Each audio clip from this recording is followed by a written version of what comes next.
Hey everyone, this is Chris, and you're listening to One Cross Radio, and today we are joined by the fantastic Becky from Redeemed Otaku. Becky, how you doing? I'm doing fine. Thank you for having me on. No problem. Thank you for joining us. It was about a month or so ago that I got to be on your podcast, and that was so much fun. And I've actually gotten a lot of good feedback from that. Nice. And I know you've sent me some, so I have no doubt that they are not listening, because how would they know of me? But from darkness to light, thank you for those comments. That was super awesome to read. Absolutely, yes. They are awesome. I love them. Yeah, that's another plug.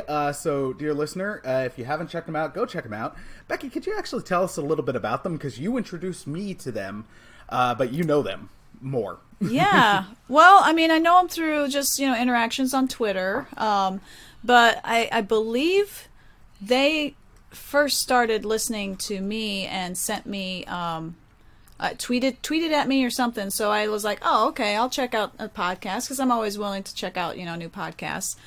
And they gave us a nice shout out. They've also left us some good feedback on iTunes. Awesome. So yeah, it's a father-daughter team, and they kind of cover a lot of geeky, nerdy things, anywhere from comic books, music, movies, anime, Dungeons and Dragons. I mean, you name it, they kind of touch on a lot of it. And they have a really good, of course, since it's a father-daughter team, they have a really good kind of relationship going. And they're just a lot of fun to listen Very to. true. So definitely recommend them for sure. Awesome. Thank you for that plug for them. Just because you mentioned iTunes, it was based on a podcast I was listening to this morning. I've mentioned Hot Takes with Billy Business before, so dear listener, if you have checked that one out, you'll know that right now it is his mission to get the first place when you search Billy Business on iTunes, because there's a real estate podcast that's taking that place right now. So real estate. So if you can, Billy has in no way told me to do this. I'm wanting it to happen for him. I want the guy to be successful. Please, if you've listened, go on, rate and review on iTunes so he can take out that real estate podcast's number one place. It's funny because when I first started into the podcast realm, my husband was the one who introduced me to it. And he told me, he says, there is a podcast for everything. And that's when I was like, well, there's got to be some podcasts about anime. So I started looking up anime. But that's not the point of my story. The point of my story is when I was preparing for my first rice panel at RamenCon, and if any of our listeners are familiar with that, I was doing a lot of reading and research, and I found 2 podcasts that were all about the rice business. I was like, really, this is a thing. Amazing. Yeah. So there is truly a podcast out there for anything. It's very accurate, and I swear, since becoming more involved in doing podcasts, I've actually grown to appreciate documentaries more. Because, like podcasts, there's a documentary for everything. Now, most of the time I steer clear of the serious ones because, well, you get a knife of life sucking from the news. And, but you get stuff like The Toys That Made Us, or... Oh, man, that's such a great one. I love that so much. Season 3 just dropped. Yes. And what I love about that... What I love about them is... I haven't watched it you yet. got to check it out.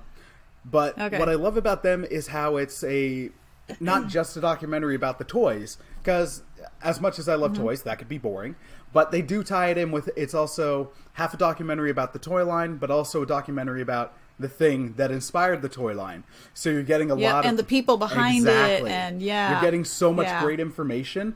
In season 3, there's a Power Rangers episode, and then they really do deep dive into how Haim Saban had been toying with the idea, Stan Lee had, and how they really went into the Sentai aspect from Japan, which so much doesn't get touched on outside of fan documentaries, where it's friggin' A, that's awesome. Let's deep dive this thing.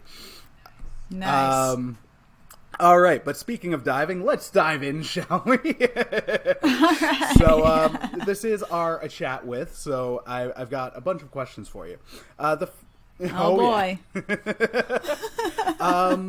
And you know what? You actually kind of inspired one before my first one. So, what made you decide to jump into podcasting, and how have you enjoyed it? Like, what draws you to it? Okay. Well, before I go into it, I'm hearing a helicopter go over the house, so if you want, you can cut this portion out, or you can just wing it if you want. The wind always shows up on my end, or like the random guy driving a military truck down the street for no reason, always rumbles everything. So sure. Yeah, we live just 2 blocks from a hospital, so the medevac will fly over every once in a while. So, okay, sounds like they moved on. Okay, so your question was, how did I get into what was it again? And what is it about this that you enjoy so Okay. much? Okay. So how I got into podcasting. All right. Well, as I mentioned earlier, which actually was a great mention, my husband was the one who introduced me to listening to podcasts. And sure enough, I've been a faithful listener of the Anime Addicts Anonymous podcast since then. So it's probably been going on 4, maybe 5 years now. Caution, they do use some foul language, some vulgarity. So just be careful if you decide to listen to them. I'm not giving them my full endorsement, but it helps me keep up on kind of the anime scene and everything. And I like some of their commentary that they have. But anyways, that being said, they did an episode. One of their topics was religion and cults kind of highlighted or seen in anime. And so they started going through a couple of anime that talked about religion and philosophy and cults and stuff like that. And one of the podcasters was talking about Jesus being the brother of Lucifer. And I was like, no. no. So, and obviously he had some background in Mormonism. The other 2 hosts, had no idea anything. So I was kind of lamenting that there wasn't a Christian viewpoint in regards to anime podcasts. And when I told that to Tim, my husband, he's like, well, why don't you make one? And I just was like, yeah, I think I'm going to do that. So with a little bit of reading, a little bit of YouTube videos and research, I just bought some basic equipment, microphone, figured out that I could use my gaming laptop for the same thing, downloaded Audacity for free. Yeah, and Audacity. There you go. Yeah. Got a subscription to Libsyn, and that's my hosting site.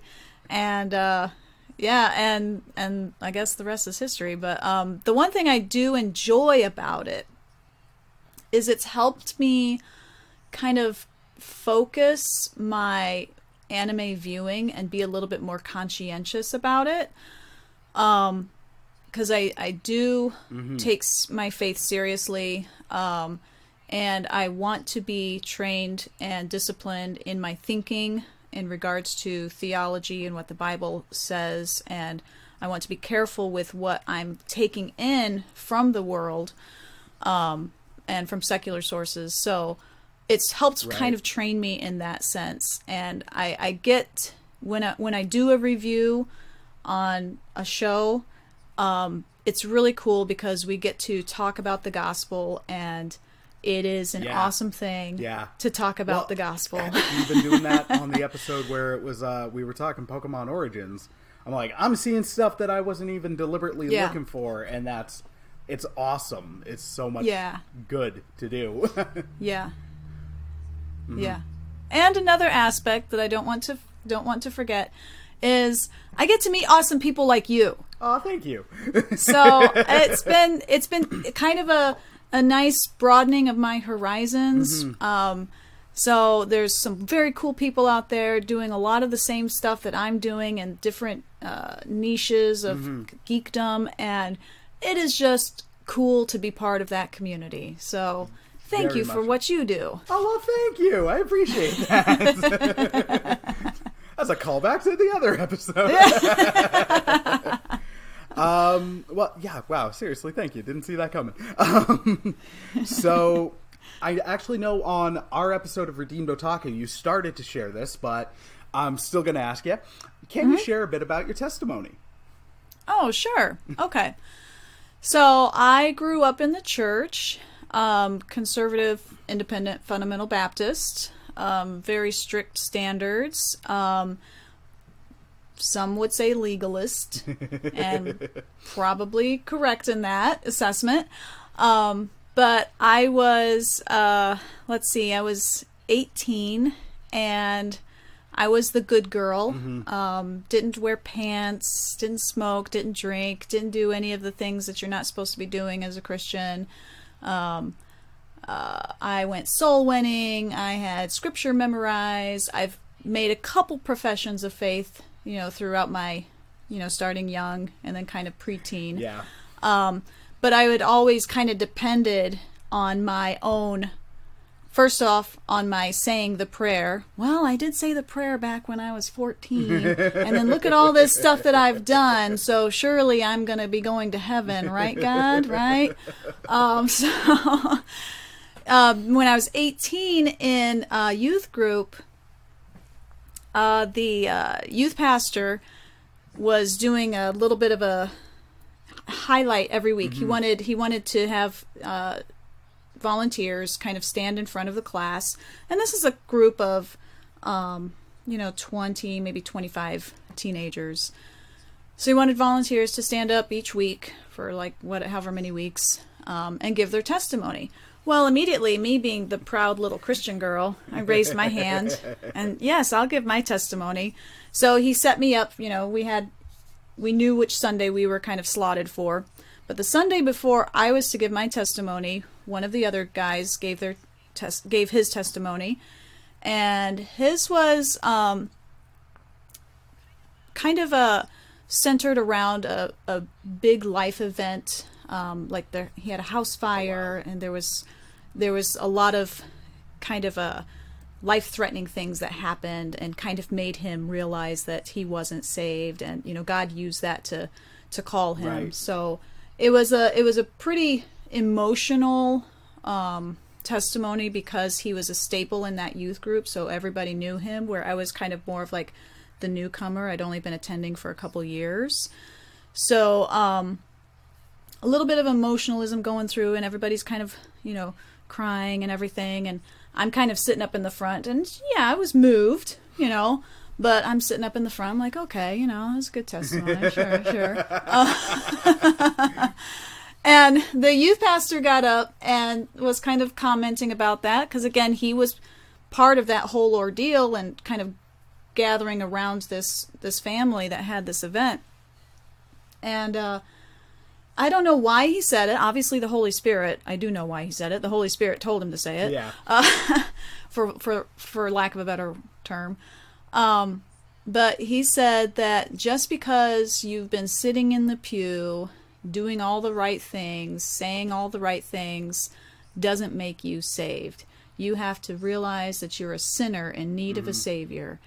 And man, I have never been so crushed under the weight of conviction in my entire life.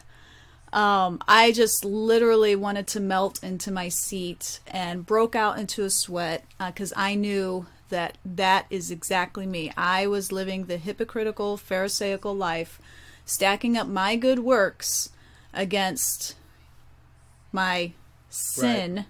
Because obviously I wasn't a sinner. I had all these good things that I did. I didn't do this, I didn't do that, and I did this, and I did that. See, God? So that was a huge moment for me that the Holy Spirit used to show me that my good works were just filthy rags. So the longest hour of my life, between youth group and, going through the sermon, because, I had to wait till that invitational, the classic come forward to the altar and get saved. And sure enough, I ran out of that aisle and just begged God to save me and cried out. And man, I got a little bit of teased for it because, again, I was to give my testimony the week after.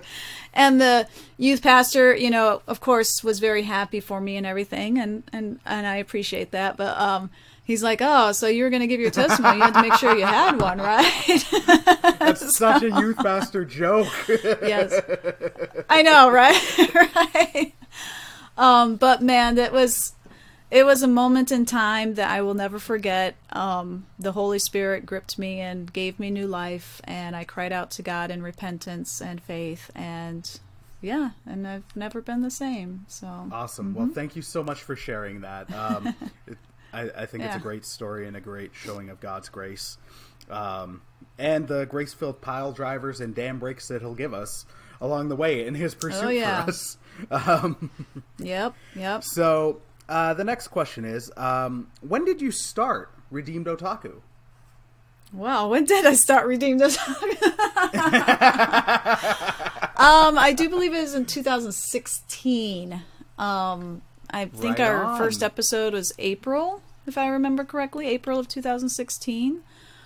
And that at that time I had a little bit of a different kind of direction that I was going for.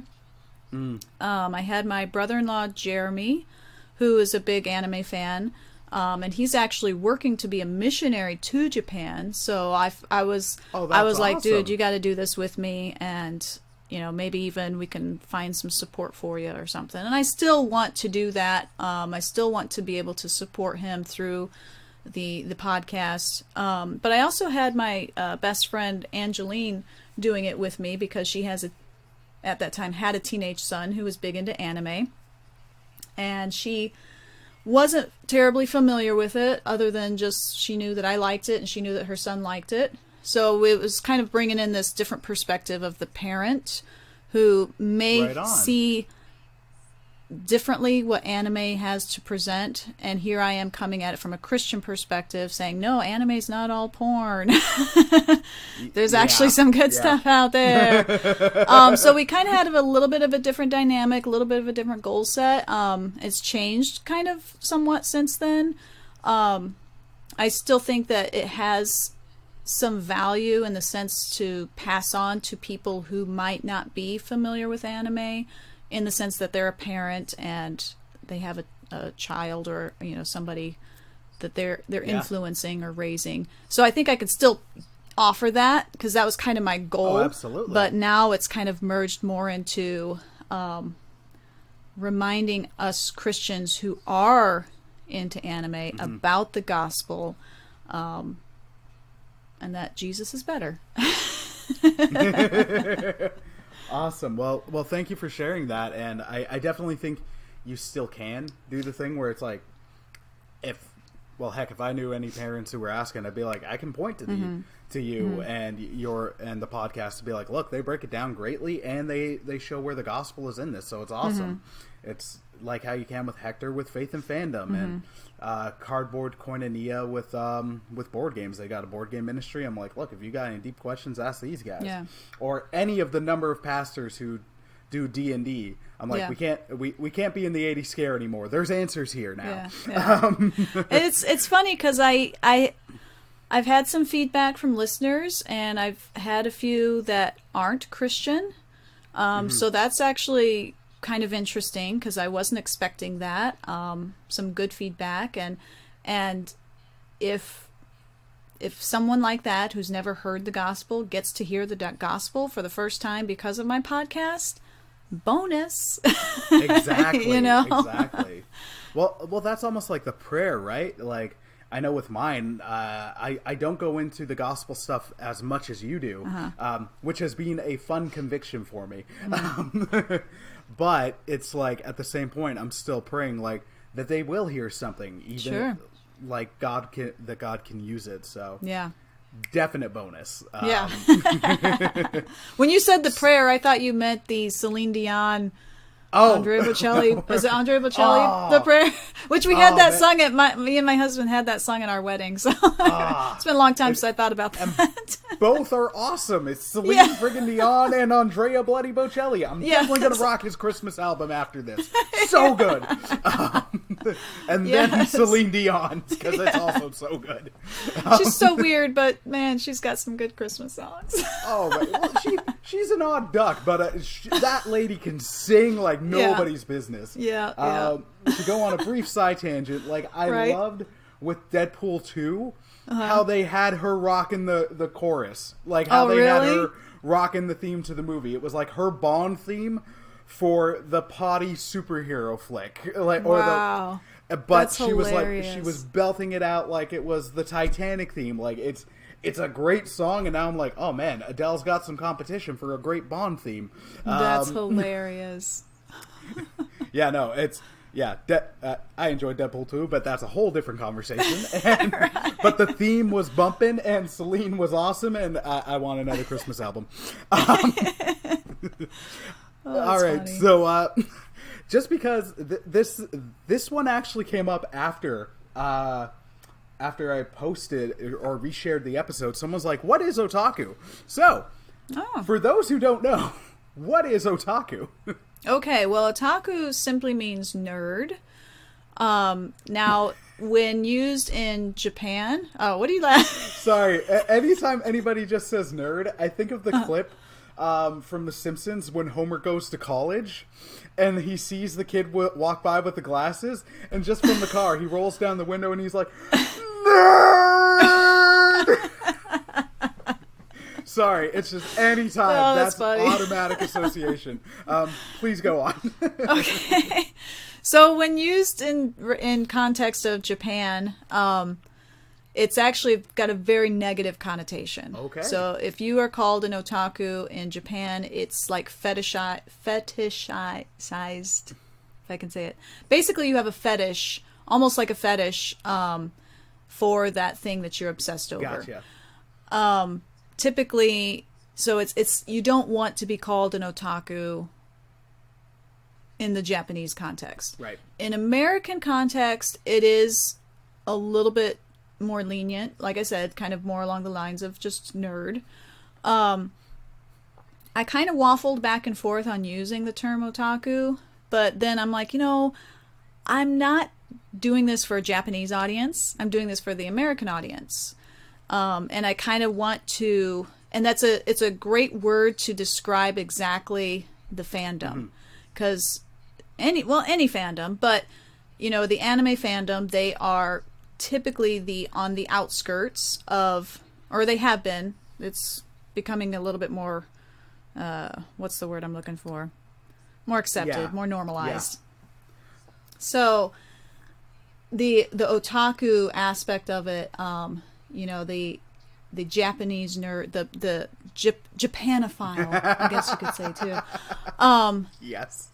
So I wanted to so that was a great word to use for the English audience that that's going to be listening to my show, and they'll immediately get what this is all about.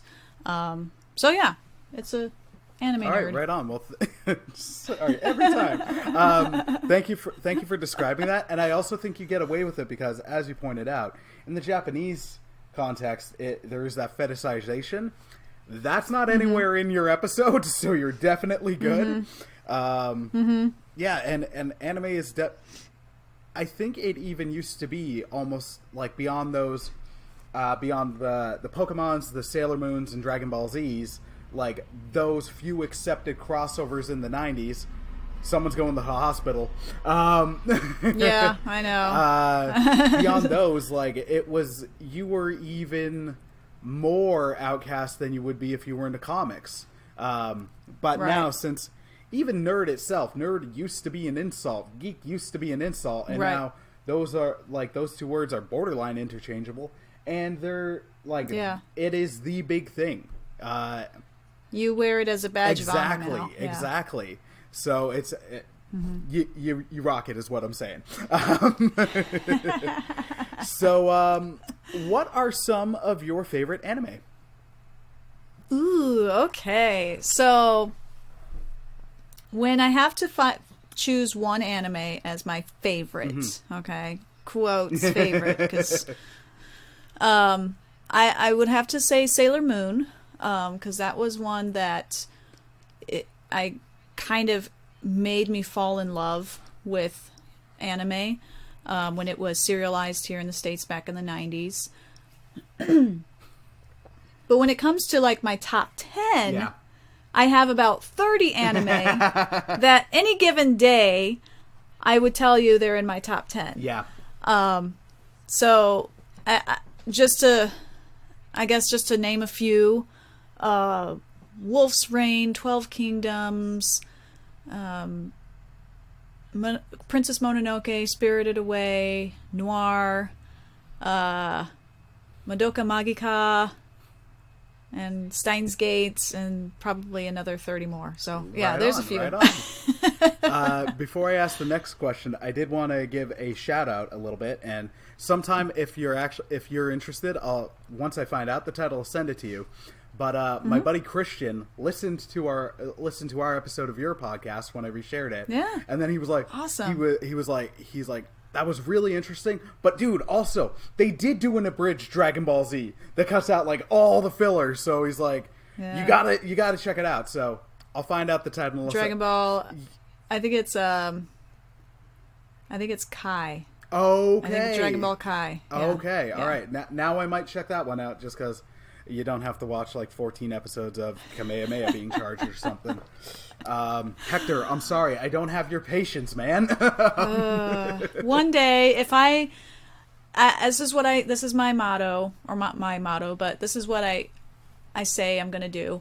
Once I get paid to podcast about anime, then I'll watch One Piece and Dragon Ball Z and all those Bleach and long-running shows that are just way out of my purview right now. So if I could ever get paid to watch a podcast or do a podcast, then I'd be like, all right, send me something you want me to watch that would be within my comfort of watching.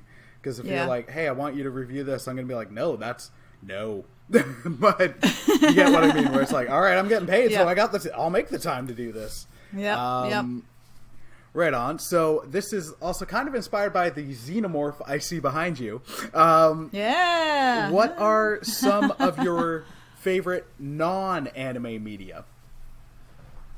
Oh, interesting. Okay. Well, I did just recently listen to your episode on the Alien franchise and absolutely loved it. Yes! I do agree with a lot of your opinions about the movies. So I do have to say that the Alien and Aliens, the second one, are two of my favorite movies. Lord of the Rings, also awesome trilogy. Yeah. Yep. I'm trying to think of what I have in my library, in my video library. I love The Lion King, even though it's technically anime because it's animation. Listen.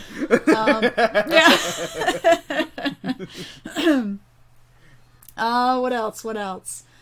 Oh, goodness. A movie that I can just sit down and rewatch anytime, any place, anywhere is The Fifth Element. Really? I just absolutely adore that movie. Interesting. And I laugh at the same jokes every time. Another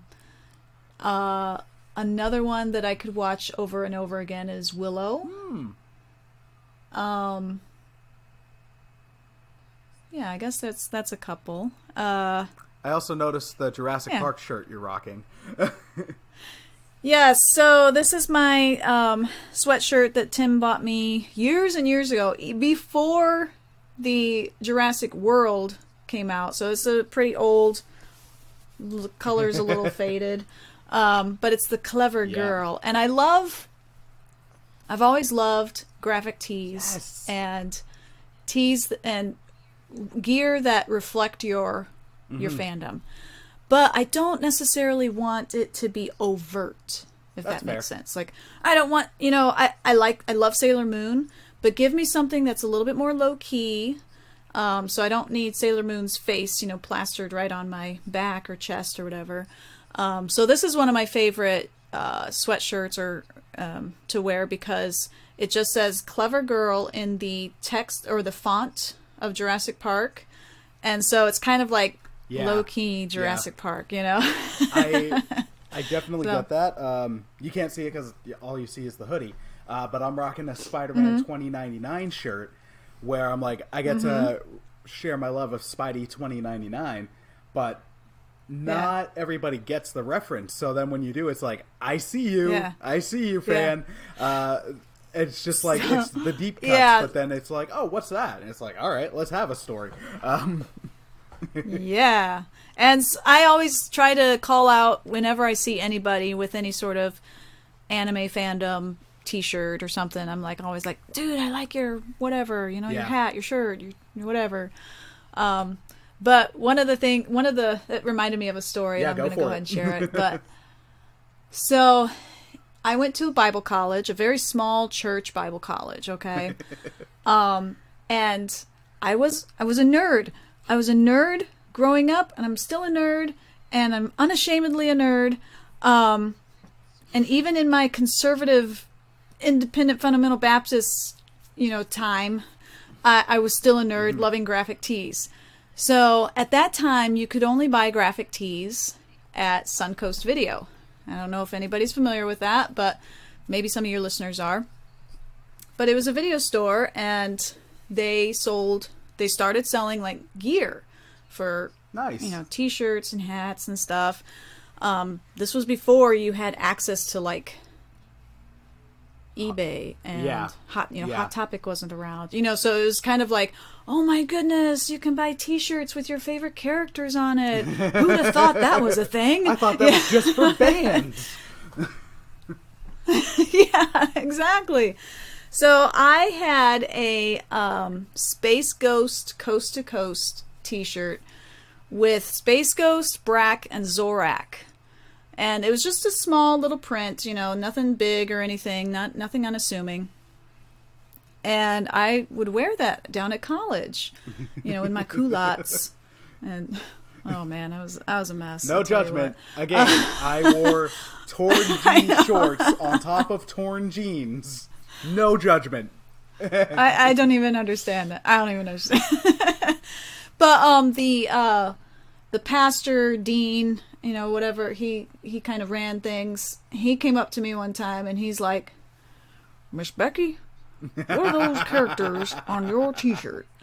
Yeah. And that's what he sounded like. I can't do, of course, a male voice, but he always sounded like he had marbles in his voice. And we kind of, if me and Ben and Tim get together, sometimes Pastor Osteen comes out. But and I'm like, "But," I said, "that's Brack and Zorak and Space Ghost."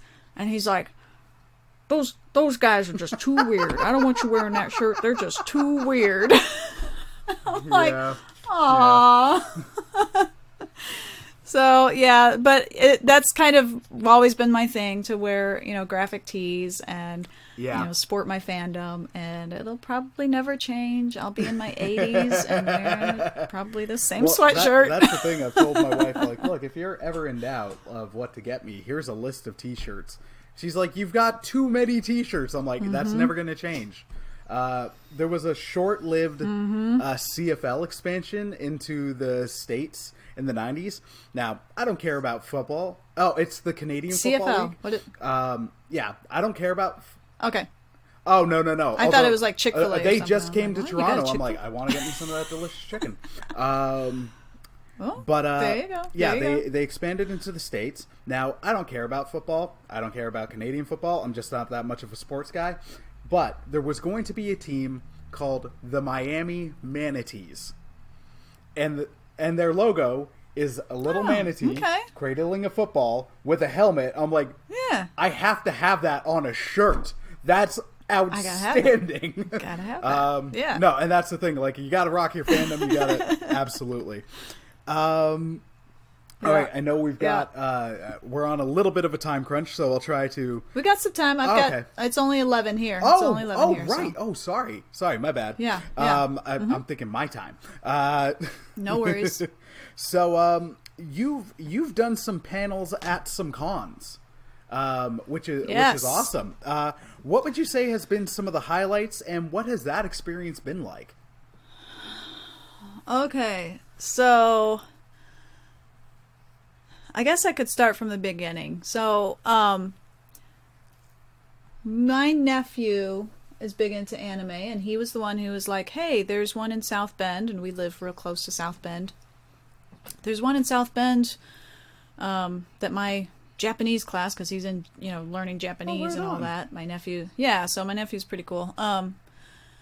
He's like, there's an anime con in South Bend, and we can go. And so my brother Ben, at that time, he was not part of the podcast, but he was kind of like, I kind of want to start being part of it, like really super interested in it, because he started watching some anime because of his son. So we were like, yeah, let's go to this con and see what it's all about. Man, we had a blast. That was my first anime con. Now, I went to the Comic-Con the Chicago Comic-Con. Oh, wow. Back in like 95, I think it was, 94, 95. So that was my first con. That's got to be a very different thing. Blew my mind, right? So going to the one that's specifically for anime, and of course a much smaller venue, so much, less of a crowd. Just loved it. Just absolutely loved it. And that we attended a few panels, and that was kind of like when we did our recap, I was like, I want to do a panel. Yeah. I want to do it. I'm doing a podcast. I want to do a panel. I've never spoken in front of people before, but I want to do it. Yeah. So we came up with an idea, and it's one we've done 3 times now, called Dot to Dot. And it basically takes a look at Eastern influence on Western media. So kind of like how we have taken and borrowed a couple things from the East. And then we also look at Western influence in Eastern media. So it got to incorporate a lot of stuff that I've already covered in some of my episodes in regards to the religious aspect, and it also kind of helps me get a little bit of the gospel in there, So that was a great experience. My first the first time we ran it, we only had maybe 10 people come in, which is fine, completely fine.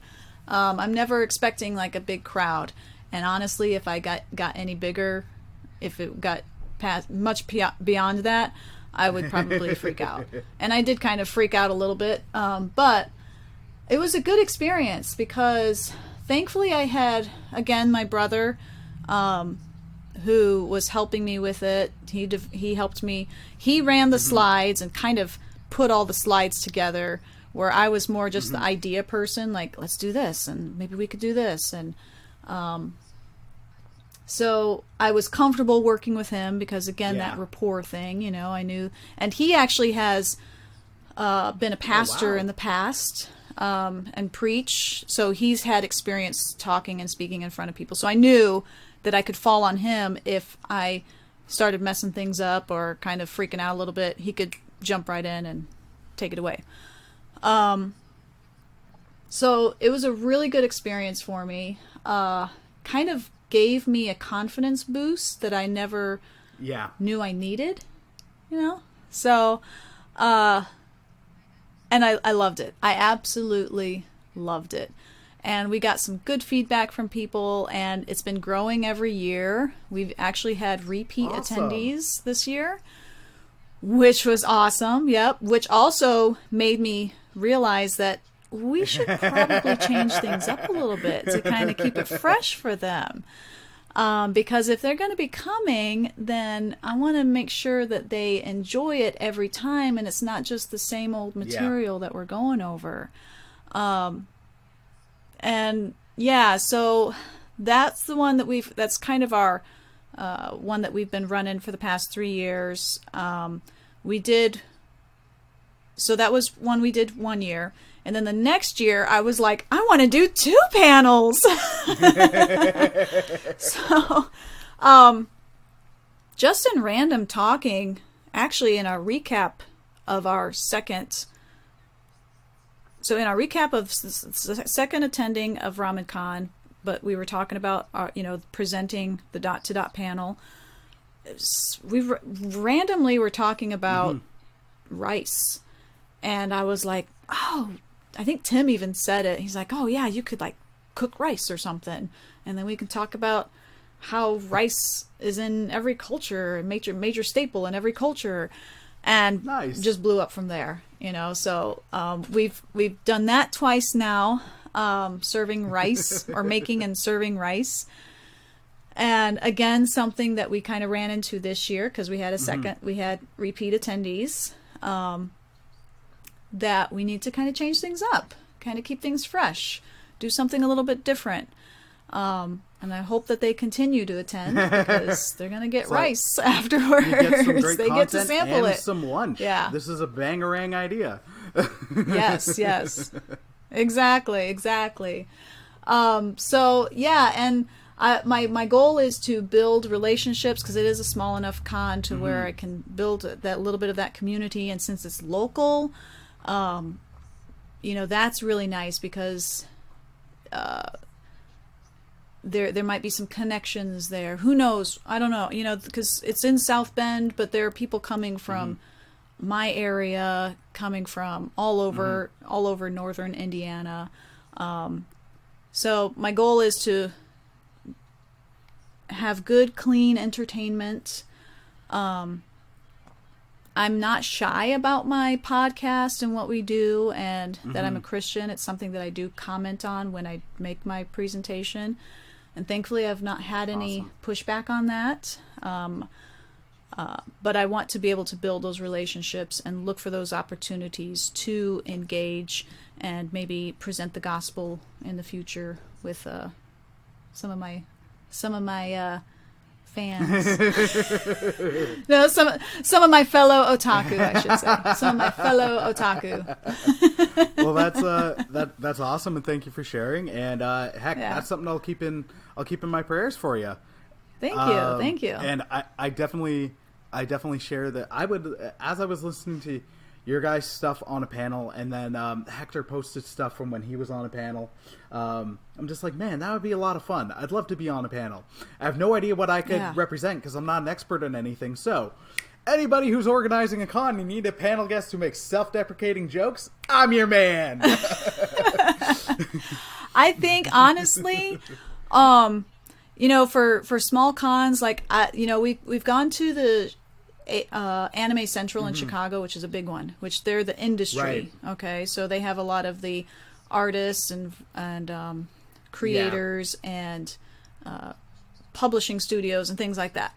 So I doubt I'll ever be able to get into something like that. 'Cause who am I, but smaller cons, I think, are, as far as like panels go, any of the other panels we've gone to, they've always been like fun, interactive, get the crowd involved and engaged. And I think all it takes is just a fun personality. Oh, well, thank you. and being able to riff off of somebody else or just riff off your own material. Just when you're bored, putting someone's cutlery in their glass of water for no reason. Matt. What? I was at a friend's wedding, and Matt and Jen, who run Cardboard Koinini, were there. And there was just points where, just to mess with Matt, because I love Matt, but he's just a lot of fun to mess with, and he'll just take it and put up with it, because you're not being mean. I don't know why, but it just became endlessly entertaining. Whenever I got the chance, I'd pick up his unused cutlery and just drop it in his glass of water, and then I'd just laugh hysterically for like 10 minutes. And he's just like, "What are you doing?" Like, I laugh at my own jokes. I'm hilarious. Yes. I did when the guys were out here on the weekend. I did it to Mike, and it was very funny. But then also, I'm like, I'm 32.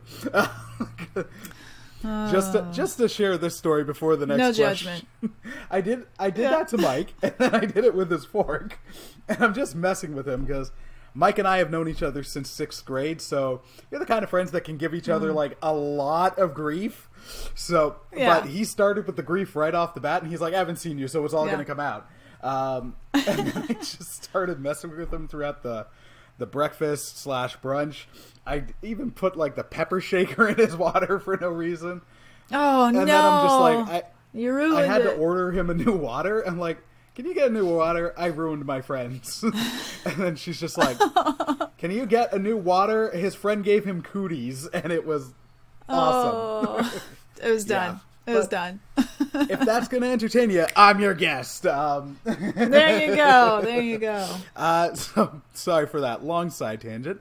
The next question is, there's been some back and forth between us over the comments and occasionally on the podcast about The Last Jedi. So with Star Wars Episode 9 right around the corner, why do you like The Last Jedi? Okay, so me and my husband are Star Wars fans, okay?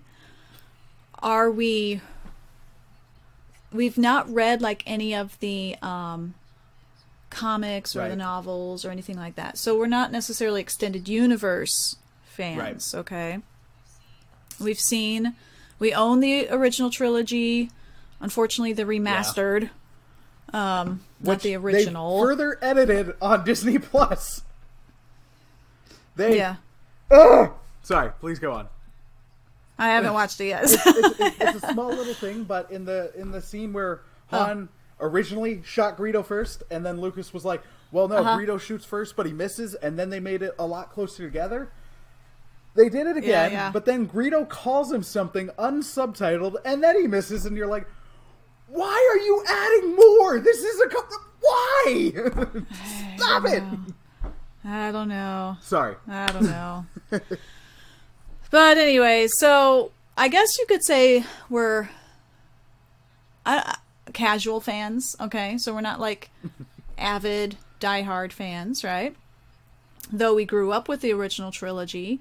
We've seen the prequels, for what they're worth. And then, so when they started up this new trilogy, so The Force Awakens, right? First one. We made it a decision to only watch the trailer one time and to skip over any sort of comments or discussion posts, blog posts, videos, theories, all these things. We decided just to stay away from that. So we're going to watch the trailer once as if the internet did not exist. And you only ever saw the trailer one time. I know, right? So that way we can go into it fresh, without any preconceived ideas about it. Just let's watch the movie and enjoy it. And unfortunately, here's a story for you. We didn't get to see it opening night. We had to wait like 3, maybe it was close to a month before we could see it. And if you remember, The Force Awakens has a pretty big spoiler. And so for us, it was really difficult because now people are posting about it and what happens, and we're like trying to stay away from it. And we did. We actually stayed away from the spoiler, the big spoiler, until we go to the theater. And we're like, yes, I can't believe we've done it. We don't know what's happening. We know that this is going to be awesome. Something big has happened, but we don't know what it is. So we're going to go in. And our routine is get our tickets, go to the bathroom, get our popcorn, and then go in. Oh, no. So Tim didn't tell me this till afterwards. But when he went into the bathroom, a young boy unfortunately, spoiled the big scene for Tim right in the bathroom, because he goes in with his dad and he's like, can you believe that blah, blah, blah? I don't know if you want me to spoil it or not. It's been out for over 2 years at this point. It's okay. Yeah. So the little boy is like, can you believe that Han Solo died? And Tim said that he was just like, his whole spirit just like crushed. And he was at first like angry, he said, but then he realized, why am I angry at this little boy who loved the movie, is in love with the Star Wars world enough to where he went and saw it with his dad and is talking about it and is excited about it. So he kind of had to do a little bit of an attitude check, you know. But that being said, so we went into The Force Awakens and we went into the Last Jedi the same way. Like, one trailer watch, nothing else. We don't know what's going to happen. No spoilers, no preconceived ideas. And we've only watched it that one time in the theater. And we loved it. We enjoyed it. And when people started trashing on it afterwards, we're like, you know what? I don't need that negativity in my life. We really enjoyed it. So we're going to scroll past these haters. Like 5 episodes of mine.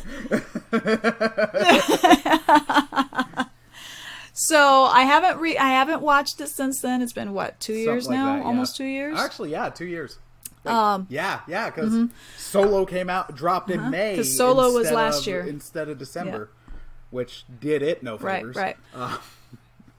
Right. So, we enjoyed it. We've only ever watched it once. I don't know. I might have some complaints going into it a second time, but I still think I think there's, in my mind, I still remember enjoying it. So, yeah. And that's what we're going to do with, I don't even know what this one's called. This next one. Oh, that's right. Rise of Skywalker. And that's what we're doing with this one. We've only ever watched the trailer one time. We're going to go see it, hopefully without anything being spoiled. That is our intention. I promise I won't message anything on Instagram being like, guess what? Yeah, exactly. Block. Unfriended. Original episode pulled down, and like suddenly a lawyer's contacting, like, you're taking down this one too. Like, right. Okay, my bad. Yep. No, okay, that's pretty fair. It was, my experience with it was a bit different. Like, I went in and that day I had recorded an episode with Pastor Daniel from Calvary, my old church. I left Toronto at 2:30 in the afternoon, and I'm like, great, the show time's at 6:30. I got plenty of time to get home. There was a snowstorm and rush hour traffic. So I got back to Hamilton at 6 o'clock, and then Jill and I had to race to the theater. And when I first got out, it was one of those times recently where it was like, I guess I was in a way trying to convince myself I liked it, where I'm like, okay, well, there were things I liked and there were things I respected. And at first I was on that stance of like, no, everybody's really overreacting. But then it's just as time's gone on, and not trying to go into the whole echo chamber and just listen to people rip on movies, although legit that's what I do at times. Because let's be honest, like an entire episode ripping on Jurassic World: Fallen Kingdom.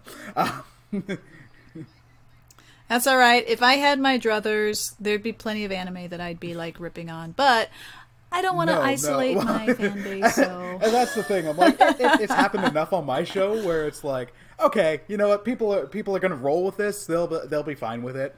So, and I just want to record ranting on this. I just want to rant, and I got a microphone. But then I did try to watch The Last Jedi more, and then it was as I was watching it more, then my issues just became so apparent. So I'm like, all right, maybe in a couple years' time, I'll leave it alone. And once the dust has settled on the current trilogy, and I'm not going to go down this rabbit hole. Once that has settled, like, okay, maybe I can enjoy it for what it is. We'll see. But it's just been a fun back and forth. I was curious. So, all right, we're on to the last 3 questions. Now, dear listener, as you can tell by the date, Christmas is right around the corner. And we are actually, after today's episode, going to be taking our Christmas break for a couple weeks. We'll be back in early to mid-January. I'm not sure yet. And in that time, just so there's no content. At this point, I'm like 90 or so episodes deep, so I'm like, holy cow, I got a library. So I'm going to release some of the early episodes over the break, just because I'm not expecting... Ooh, that's brave of you. Specific ones. There's like 1 or 2 where I'm like, I don't want to listen to this. Why would anybody want to listen to this? Which, on a side note, if I ever write a book, that's going to be the quote I want under it. Like, who in their right mind would read this? Anyways, so it's just so there's still some. I'm going to go back to the earliest episodes. Because also, they didn't have the theme song at the time. So I'm like, oh man, they're all out of step with everything. So, because continuity and all that. Right. That's a long-winded way of getting to this question. So, with Christmas just around the corner, can you share why Christmas is important to you? Oh, interesting. Okay. So growing up, we celebrated Christmas. I remember one year, my dad would get a Christmas bonus, and in context of Star Wars, when he would get his Christmas bonus, it usually came like right the day before Christmas, right? Christmas Eve. So he would go out and buy his, the big Christmas gifts and everything. So one year I distinctly remember him buying a television, a VCR, and about 20 movies, 20 VHS tapes. And one of them was Star Wars. So Christmas has been kind of that special time where I grew up in a big family. There's 6 of us kids. Oh my goodness. So Christmas was always that kind of time where, again, my dad would get a bonus. Yeah. So we'd have this motorcycle, I guess, because it's not 30 degrees outside. We got to have a motorcycle out. Yep. So Christmas time was that kind of that big windfall of that giving, right? Because growing up at the time that we grew up in, there wasn't this go out and buy your kids toys whenever they want it every time they go out shopping, so we grew up with just very sparse toys, and we treasured what we had. So Christmas was that time where it was like we got new things, and this wonderful time. If you've ever watched The Christmas Story, that's kind of like that was it. You didn't know what you were getting, and you got all these new toys, and you're hoping you got that one thing that you saw the commercial for, and so it's just awesome. I guess as an adult, we don't have kids, so it's not so much that same feeling of when we grew up. So there's that nostalgia factor that plays into it.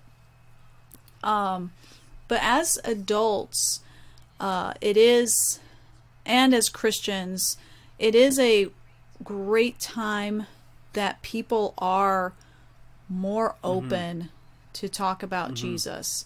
Because even though it has been heavily secularized and commercialized, there's still that open door of what Christmas is celebrating. Whether you are against the Catholic holiday or not, or the Catholic calendar. I know there's some people in the Reformed circles who are strongly against celebrating Christmas because of its background and history. But as Christians, no matter how you feel about Christmas, it is a wonderful time to have and search for those open doors to share the gospel. And as Christians, we should be the ones who are most giving around this time of year. And if that's kind of what, in a nutshell, Christmas is about, the spirit of giving, then we should be the ones to stand out and exemplify that spirit of giving.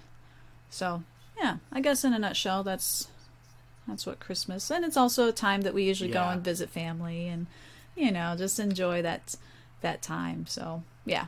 Awesome. Well, thank you so much for sharing that, and I think you hit the nail on the head on a number of things. So, awesome. Yeah. Growing up, we did have me and my brother. I have 3 brothers, but my older brother was kind of, we were like, arm in arm and things. So you were friends on top of being siblings. Yes. Yeah.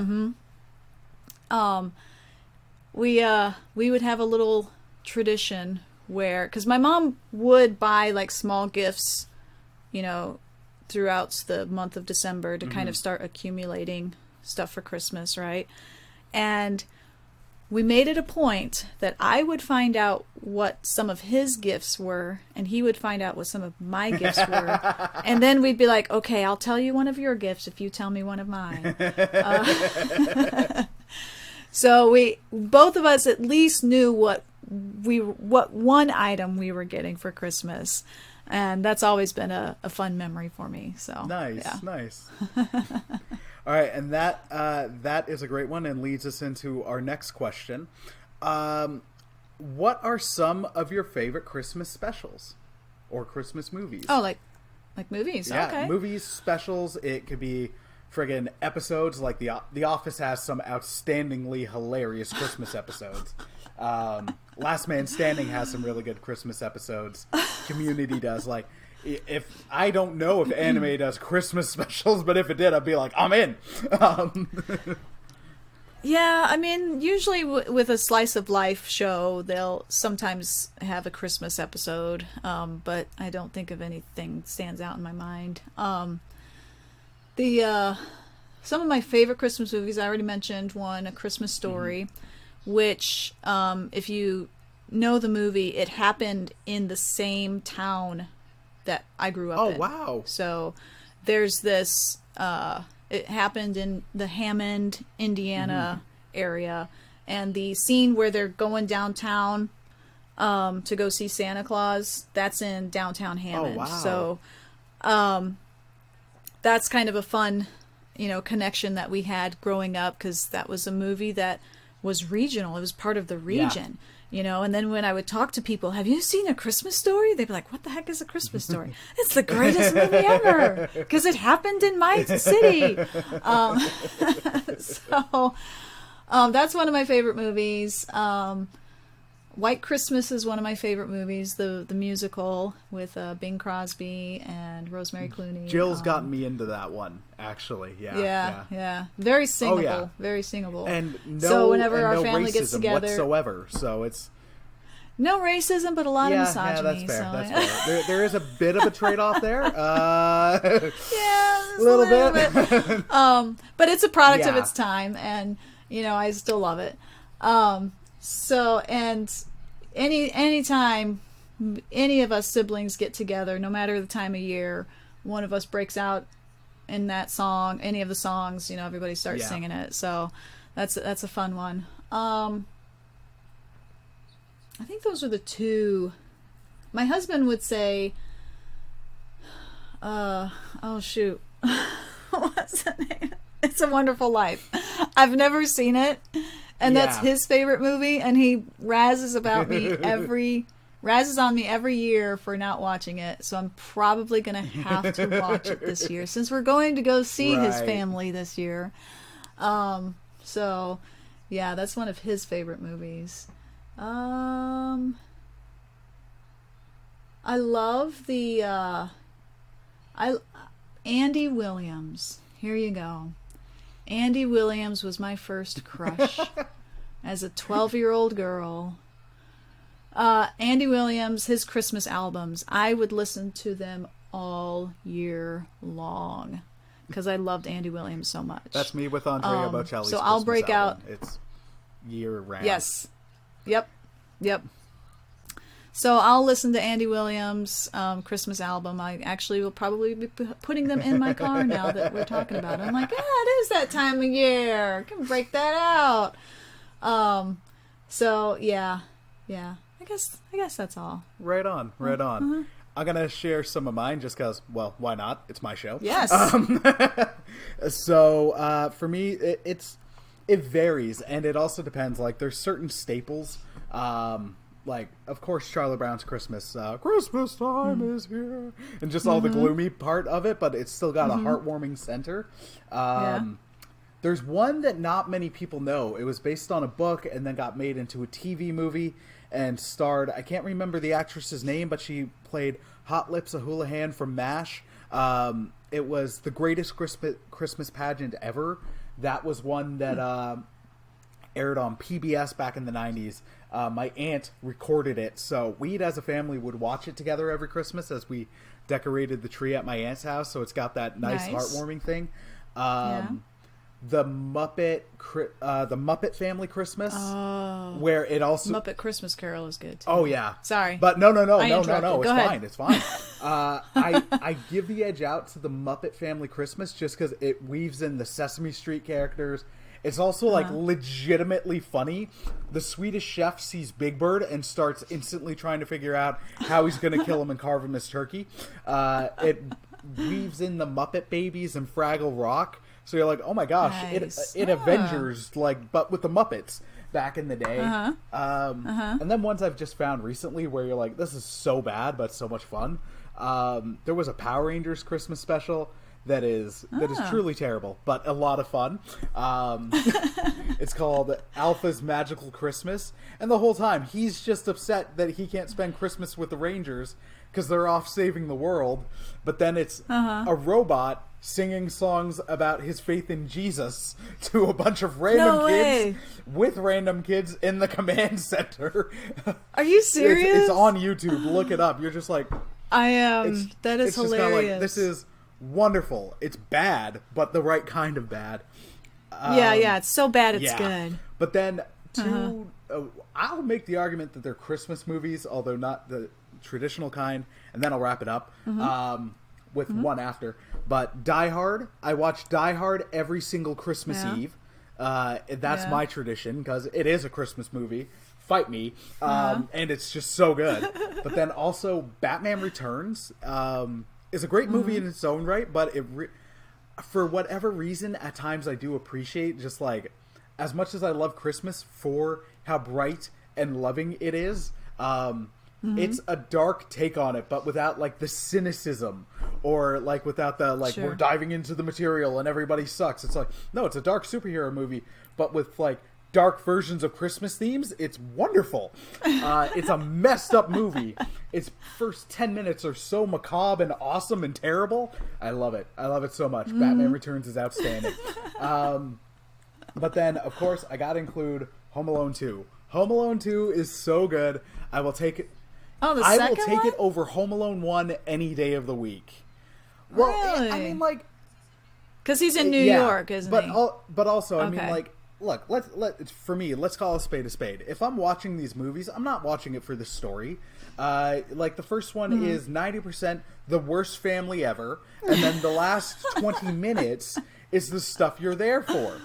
So, Home Alone 2, you still get the worst family ever, just more worse because they learned nothing. But then the pacing is so much better because they throw in a lot more gags, and it's not just confined to the last 20 minutes. And then the gags are even more ridiculous, which is a comedy trope where, like, we got to go bigger. But in this case, it works. Where I'm like, I quote Home Alone 2 so much more than 1. So, yeah, I prefer 2 over 1. All right. Home Alone 2 is awesome. Nice. All right, so that is our show today. So, Becky, where can people find you? All right. Well, if you have iTunes, you can subscribe to us on iTunes. Most if you don't have iTunes, most podcatchers will pick us up because they actually pull from iTunes. But if you can't find us on your podcatcher, you can find us at redeemedotaku.libsyn.com. We do have a website, redeemedotaku.com. It needs a little work, but you can also listen to the episodes from there. And we're on Twitter, Facebook, Instagram, and on YouTube. Although the YouTube, we do something a little bit different. We don't necessarily post specifically about anime, although I did put up an episode, a couple episodes up there. But we're trying to just do a little bit different, something different with the YouTube video, our YouTube channel. But I think that pretty much covers it. If you just search Redeemed Otaku on any of the major social media sites, you're going to find us, because we're the only ones with that name. It makes it easy. You're not competing with a real estate podcast. Yeah, exactly. Poor Billy. All right, well, Becky, thank you so much for joining us today. It's been a total pleasure and a blast. Thank you for having me on. No problem. I've enjoyed it. We got to do this again sometime on either or shows, sure. Or both. Yeah. Yeah. All right. Any last words? Or final words? How do I say this non-cryptically? I don't have anything. Right. I don't know. All right, that's fair. I don't have any words of wisdom. Watch anime. Anime's cool, but Jesus is better. There you go. There we go. Awesome. All right, well, dear listener, thank you so much for listening, and thank you for all your support of One Cross Radio. I've really appreciated the feedback. Please do check out Becky and Redeemed Otaku. They are well worth a listen and always have a fun atmosphere. Even to me, I'm not really into anime all that much, but I love going to the podcast because they'll share some stuff that's interesting, but they have a great way of presenting it that's their own. It's a different show. Their personalities shine through, and it's a blast to listen to. I'm totally putting Becky on the spot because she had no idea this was coming. And it's always awkward when you hear people compliment you like crazy. So, yeah, check them out, and hope you enjoyed today's episode. Can't wait to see you in the new year. Have a very Merry Christmas, a Happy New Year, and God bless, my friends. Take care. Bye. Peace.